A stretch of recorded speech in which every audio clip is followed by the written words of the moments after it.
সুপ্রিয় দর্শক, আমি একটা ম্যাচের মধ্যে রয়েছি। সেই ম্যাচের ভিউ আপনাদেরকে দেখাবো।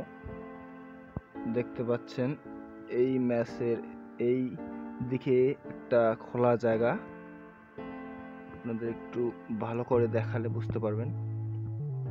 এই জায়গাটার জন্য এই ম্যাচটা আমার ভীষণ পছন্দ। এখানে আমার বেশ কয়েকজন পরিচিত দাদা থাকেন। এই যে গাছটা, এটা একটা পেঁপে গাছ। সুপ্রিয় দর্শক, ওইদিকে কিছু কচু গাছ আছে। এখানে দেখতে পাচ্ছেন কয়েকটা বালতি, দুইটা বালতি পাইপ রয়েছে। এখানে শীতকালে ম্যাসেজ যেই ছেলেপেলেরা থাকে তারা রোদে গোসল করে, রোদ আসলে। এই যে নিচে দেখতে পাচ্ছেন, এখানে তারা যে তারগুলো দেখতে পাচ্ছেন, কাপড় চোপড় তারা শুকাতে দেয়।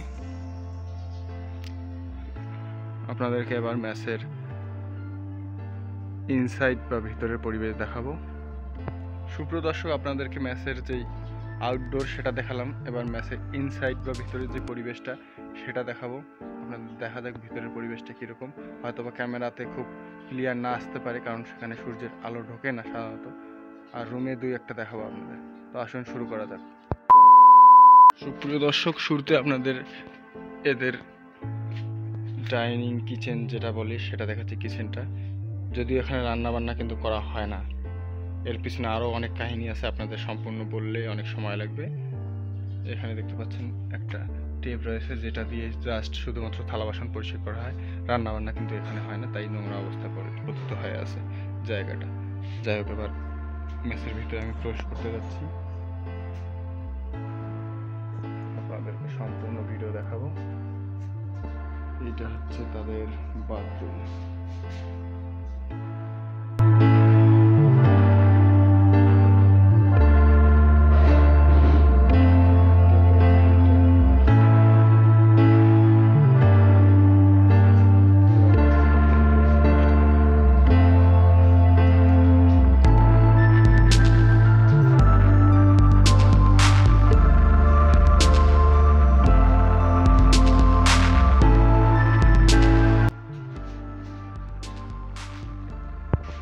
প্রিয় দর্শক, আপনাদের অভ্যন্তরীণ পরিবেশ দেখালাম। এবার এদিকে আর একটা বাইরের গেট আছে, আর এইখানে গেট আছে, মূল গেট, সেটাও আপনাদের দেখাবো। এটা হচ্ছে মূল গেট। এই দিকে হচ্ছে নোংরা আবর্জনার ডিব্বা। এই যে দেখতে পাচ্ছেন এখানে গলি আছে, একটা সাইকেল দেখতে পাচ্ছেন। তো একটা রুমের পরিবেশ দেখানো যাক, তার সাথে খোলা জায়গাটা আপনাদের আরেকবার দেখাতে আমি ইচ্ছুক।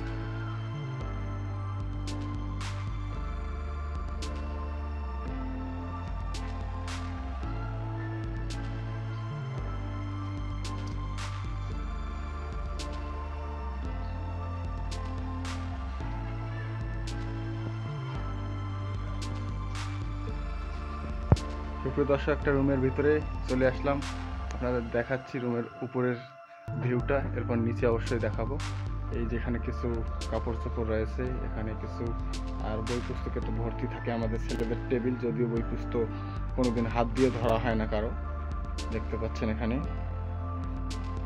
এই যে এই কাহিনী, এখানে একটা টেবিল রয়েছে, এই যে এখানে বেড একটা, এটাই কাহিনী। তো দেখতে পেয়েছেন আপনারা ব্যাচেলারদের বাসা বাড়ির কাহিনী। আশা করি বুঝতে পেরেছেন পরিবেশ এখানকার কীরকম হয়। এইখানে দেখেন নোংরা আবর্জনা ভর্তি হয়ে আছে, বইয়ে তো ভর্তি, টেবিল থাকা সত্ত্বেও বই কিন্তু খোলা হয় না এখানে। মোবাইলেতেই সবসময় ফেসবুকে খোলা হয়। তো বন্ধুরা, এই ছিল আজকের ব্লগ। প্রিয় দর্শক, আমি এর আগে বিভিন্ন ব্যাচেলার ছেলেদের ম্যাচ হোস্টেলের পরিবেশ বা রুমে বাসার পরিবেশ দেখিয়েছিলাম। আজকের ভিডিওতে আর একটা ম্যাচ বা যে ছেলেদের হোস্টেল তার পরিবেশ এক্সপ্লোর করলাম। আশা করি আপনারা দেখতে পেয়েছেন কীরকম। তবে এই পরিবেশটা খুব ভালো এখানকার, স্পেশালি ছেলেদের মধ্যে বন্ডিং প্লাস যে আউটডোরটা দেখালাম সেটা খুব ভালো লাগে আমাকে স্পেশালি। আশা করি আপনাদের ভালো লাগবে। দেখা হবে আগামী কোনো ভিডিওতে। ভিডিওটাকে ডেফিনেটলি লাইক করবেন। সকলকে ধন্যবাদ। Tata, bye bye.